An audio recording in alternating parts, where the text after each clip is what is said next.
ہاشمی خاندان کی چشم و چراغ، ہاشمی خاندان کی ایک بیٹی اسی غلام کے نکاح میں دے کر اللہ کے رسول صلی اللہ علیہ وسلم نے عملاً ثابت کیا ہے کہ یہ اونچ نیچ اسلام میں نہیں ہے، اسلام میں سب انسان ہونے کے ناطے سے برابر ہے۔ اسلام غیر منصفانہ تقسیم اور تفاخر کے یہ بت توڑنے کے لیے آیا ہے۔ تو جب ان کے سامنے یہ سیرت بیان کی جاتی ہے، جب یہ حالات رکھے جاتے ہیں، تو جن کے مقدر میں ہوتا ہے وہ اسلام کو قبول کرتے ہیں۔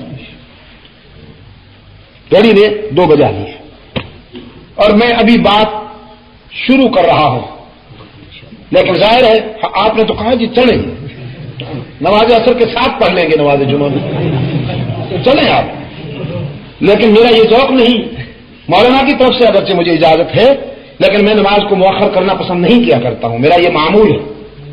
اللہ تعالی ہم سب کو قرآن کے دامن میں امن اور سلامتی حاصل کرنے والوں میں شامل فرمائے، ہماری عملی زندگی میں قرآن کریم کے انوار و تجلیات نظر آئے اور ہم مثالی مسلمان بن کر آنے والی نسلوں کے لیے آئیڈیل کردار چھوڑ کر جائیں۔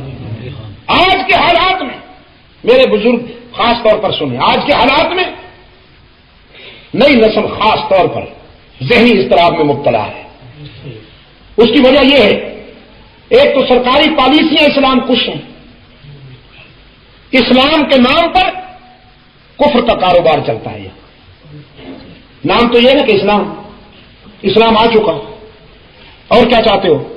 اور بیچارے ہمارے نوجوان، ہمارے بچے جب ریڈیو کھولتے ہیں تو طوائفوں کے گانے سنتے ہیں، وہ کہتے ہیں شاید یہ بھی اسلام کا ایک حصہ ہے۔ ٹی وی کا بٹن آن کرتے ہیں تو اس میں وہی گندی جنس کھڑی ہوتی ہے، وہ کبھی تھرک رہی ہیں، کبھی ناچ رہی ہیں، کبھی گا رہی ہیں، تو نوجوان سوچتے ہیں شاید یہ بھی اسلام ہوگا۔ ہر رات بکنے والا جسم، ہر رات بکنے والا جسم، جس کو جسم کہنا بھی میرے خیال میں جسم پہ زیادتی ہے، غلاظت کا مجسمہ، گندگی، اس کو ٹی وی پہ یوں پیش کیا جاتا ہے کہ جیسے بہت بڑی قیمتی شے ہو، اس کے پوسٹ دکھائے جاتے ہیں، اس کی عزت بنائی جاتی ہے، نئی نسل کو کاشن دیا جاتا ہے کہ اگر تم نے بھی ترقی کرنی ہے تو یوں بنو، ایوارڈ دیے جاتے ہیں۔ امریکہ کے پالتو غلام یہاں بیٹھے ہوئے، وہ تبلا سرنگی کی فضا میں ناچنے گانے والوں کو ایوارڈ دیتے ہیں، ان کی حوصلہ افزائی کرتے ہیں، ان کو تھپکی دیتے ہیں، شاباش، اور ناچو اور گاؤ۔ 2 بہن بھائی خبیث وہاں چوسی ہوئی گنڈیریاں یورپ نے چوس کر انہیں پھینکا، پاکستان والوں نے آنکھوں پہ بٹھا لیے۔ وہ لانتی جنس، ان کو یہاں وہ عزت ملی کہ کبھی وہ سوچ بھی نہیں سکتے تھے، کبھی وہ سوچ بھی نہیں سکتے تھے۔ اب یہاں والوں نے انہیں یوز کر کے پھینک دیا، اب ہندو نے انہیں پسند کر لیا، اب وہ استعمال کریں گے۔ نئی نسل کو تباہ کر دیا ہے میڈیا نے، قومی ذرائع ابلاغ نے تباہ کر دیا ہے انہیں۔ رہ گئی تھی مذہب کی فضائیں، مسجدیں، یہاں سے امن کی آواز اٹھتی تھی، یہاں سے سکون کا پیغام اٹھتا تھا، لیکن امریکن لابی کے منصوبے کے مطابق ان کو انتشار و اضطراب و اختلاف کا شکار کر دیا گیا۔ عیسائی مذہب کے حوالے سے کبھی نہیں لڑتے، قادیانی مذہب کے حوالے سے کبھی نہیں لڑتے، آغا خانی مذہب کے حوالے سے کبھی آپ نے کبھی نہیں سنی ہوگی کہ ان میں لڑائی ہوئی ہو۔ کیوں؟ یہ امریکن لابی کے خود کاشتہ پودے ہیں، یہ امریکہ کے لگائے ہوئے پودے ہیں، کیونکہ امریکہ چاہتا ہے کہ یہ بڑھیں پھلیں پھولیں۔ جب بھی لڑائی ہوگی مسلمانوں میں ہوگی، کبھی کسی مسئلے پر، کبھی کسی عنوان پر، کبھی کسی حوالے سے، یہ آپس میں لڑیں گے تاکہ یہ لڑ کر متنازع بن کر مٹ جائیں، یہ منتشر ہو کر ختم ہو جائیں اور وہ متحد رہ کر بڑھیں پھلیں پھولیں۔ وقت کے اس تقاضے کو ملحوظ رکھیے، اپنے آنے والی نسلوں کے لیے مستقبل کو خطرات سے بچانے میں فیصلہ کن کردار ادا کیجیے، اور اس کے لیے جیسا کہ میں گزشتہ اجلاسوں میں بھی کہتا آیا ہوں، آج بھی آپ کی خدمت میں عرض کرتا ہوں کہ جب تک اقتدار پر قرآن و سنت کے وفادار نہیں بیٹھیں گے اس وقت تک صورتحال تبدیل نہیں ہوگی۔ عبد المجید ندیم شاہ صاحب کی باتیں کہاں تک پہنچے گی، میری آواز کہاں تک پہنچے گی؟ شام کو ٹی وی لگے گا، پوری قوم کو تباہی کے گڑھے میں وہ پھینکے گا۔ کرائے کے مولوی ان کو مل جاتے ہیں جو 4-5 منٹ کے لیے تلاوت بھی کر لیتے ہیں، تفسیر بھی بیان کر لیتے ہیں، تفہیم بھی بیان کر لیتے ہیں، مفکر اسلام بھی بن جاتے ہیں۔ ٹی وی پہ ادھر گانا نشر ہوتا ہے، ادھر ملا کا بیان نشر ہوتا ہے، وہ پھر بھی مفکر اسلام. یا اللہ، گوبر اور مکھن مل جاتا ہے، دودھ اور پیشاب اکٹھا ہو جاتا ہے، وہ پھر بھی مفکر اسلام. حالات میں اگر تبدیلی لانا ہے تو فیصلہ کیجئے کہ انشاءاللہ آئندہ حالات میں ہم مسند اقتدار پر قرآن اور سنت کے وفاداروں کو بٹھائیں گے انشاءاللہ.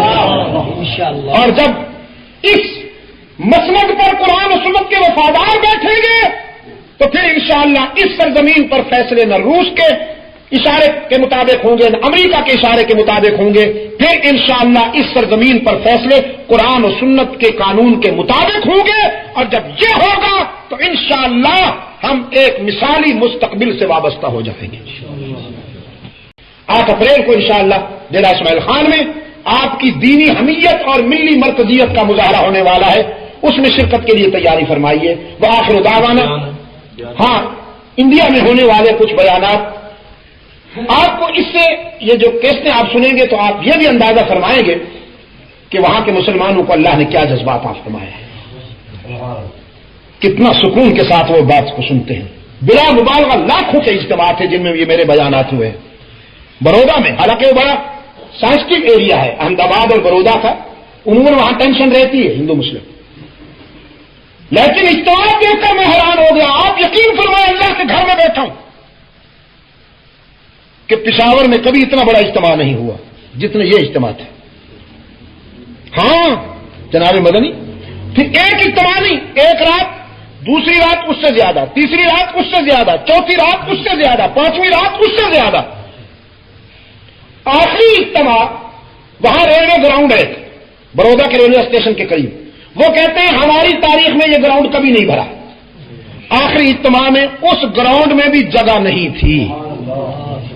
احمد آباد سے، سورت سے، بھروچ سے، پنج محل سے، ولساد سے، مہاراشٹر سے، ادھر جے پور سے بسوں اور ٹرکوں کے قافلے آئے. عبد المجید ندیم تو اتنی بڑی شے نہیں ہے، بہت ہی حقیر سا آدمی ہوں. یہ قرآن کی کشش ہے، بس یہ ساری کشش قرآن کی ہے. اس قدر قافلے آئے کہ وہ گراؤنڈ بھی تنگ ہو گیا. آپ ان کو گھر میں بھی مت رکھیے گا، لیجئے اور سننے کے بعد پھیلانے کی کوشش کیجئے. ہمارے کچھ نوجوانوں نے اس سلسلے میں عزم کیا ہے، جس ابھی میں انشاءاللہ افتتاح کروں گا عثمانیہ لائبریری کا. ہمارے عزیز محمد یوسف نے، انہوں نے اس بات کا عزم کیا ہے کہ کیسٹوں کے ذریعے اگر ہمارے بچوں کا اخلاق خراب کیا جا رہا ہے تو ہم انہی کیسٹوں کے ذریعے ان کے اخلاق کی تعمیر کریں گے. اللہ تعالیٰ ان کی مدد فرمائے، اللہ ان کے جذبے کو نظر بد سے بچائے. تو یہ کیسٹیں آپ دعا کے بعد لے سکیں گے انڈیا میں ہونے والے بیانات کی. انہیں پھیلائیے آگے جذبہ تبلیغ کے ساتھ. وآخر دعوانا ان الحمدللہ رب العالمین. ابھی آپ حضرت شاہ صاحب رحمۃ اللہ تعالیٰ علیہ کا بیان سماعت فرما رہے تھے، جس کا عنوان تھا سیدنا زکریا علیہ الصلاۃ والسلام. آپ سب دوستوں سے گزارش ہے کہ میرے اس چینل کے ساتھ جڑے رہیں اور ان بیانات کو آگے اپنے گروپوں میں بھی شیئر کرتے رہیں. آپ سب دوستوں کا بہت شکریہ. ملتے ہیں ایک نئی ویڈیو کے ساتھ. تب تک کے لیے اللہ حافظ. پاکستان پائندہ باد.